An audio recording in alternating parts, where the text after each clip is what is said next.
Tento program vám prináša Kanadská slovenská liga. Dobrý deň, vítam vás pri slovenskom vysielaní. Týždenník Kanadský Slovák nedávno oslávil krásne 65. narodeniny. Zaujímavosťou je, že ide nielen o jediné slovenské noviny v Kanade, ale zároveň o najstaršie slovenské noviny vôbec.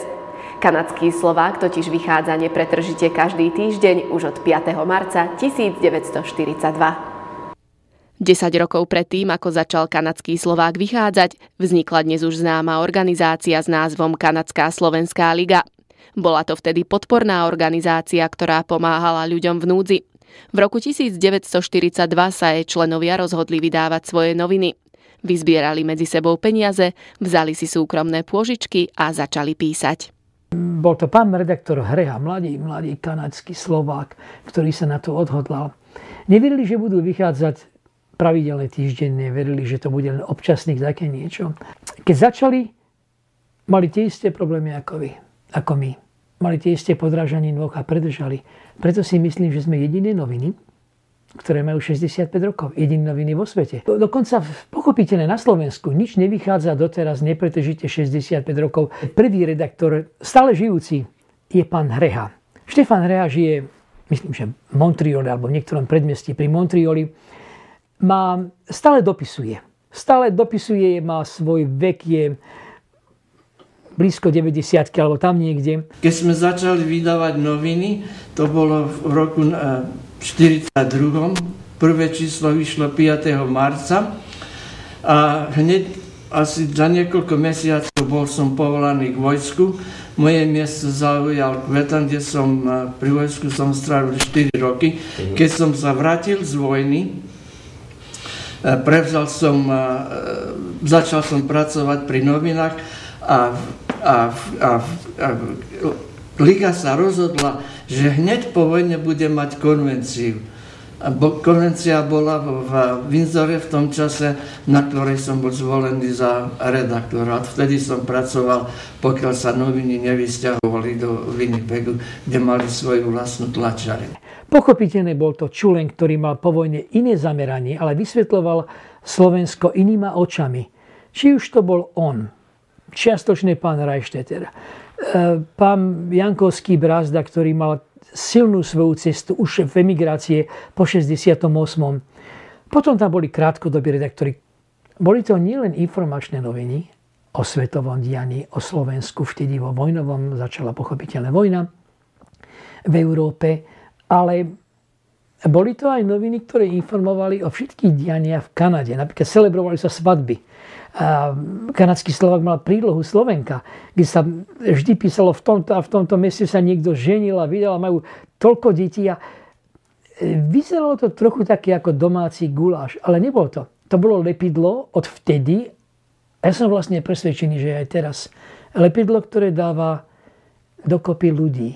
Na každej strane bol Winston Churchill s jeho veľkým večkom, lebo sa verilo, že my spojenci budeme podporovať, vstúpili sme do vojny, budeme podporovať všetko, čo je v zbrojovkách a výrobu zbraní a ženy budú pracovať, muži pôjdu bojovať. Bolo to zvláštne, bolo to Slovensko, ktoré bolo viac menej na druhej strane politickej, ale bol tam stále národný duch. Dá sa to teda tak povedať, že kanadský Slovák vlastne reflektoval politickú situáciu na Slovensku tu v Kanade bez strachu a bez cenzúry. Ale mňa by zaujímalo, že či nejakým spôsobom tieto noviny mali dosah na Slovensko ako samotné, či sa tam vedelo o nich a či sa nejaké informácie tam dostali. Vedelo sa. Vedelo sa v takom meritku, že neboli cenzurované. To je zvláštne. Napríklad emigrácia, ktorá prichádzala po vojne, po druhej svetovej vojne, mala informácie, a tí si donášali staré noviny. Je obdivuhodné, že ja som kúpil teraz nejaké ročníky prvých čísiel práve od emigrácie, ktorá ich doniesla zo Slovenska.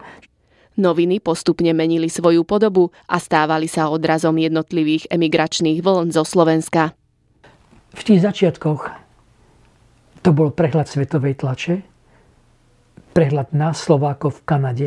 Povojnová emigrácia im ukázala druhú tvár Slovenska, ktorú nepoznali. Emigrácia začiatkom, neskoršia, 50. roky trochu tam už prichádzala s novýma kultúrnymi časťami. A emigrácia 68 doniesla nový názor. Vysvetlila im, že komunizmus s ľudskou tvárou je čiastočný paradox, že nemôže byť žiadna žena polotehotná. Vtedy to bol pán redaktor Brázda Jankovský, ktorý spravil iného kanadského Slováka. Stále zameraného na dobro Slovenska, stále rovnakého. Mal svojský štýl, svojské ciele. Darilo sa tomu. Posledná emigrácia, tá vaša, taká tá vlna, ktorá prišla, akoby nejavila prvé dni záujem, prvé týždne, mesiace, roky. Ale potom na to začala prichádzať. To je to obdivuhodné, že nielen, že im ponúkame 3 mesiace, môže to byť aj viac, 4, zdarma noviny.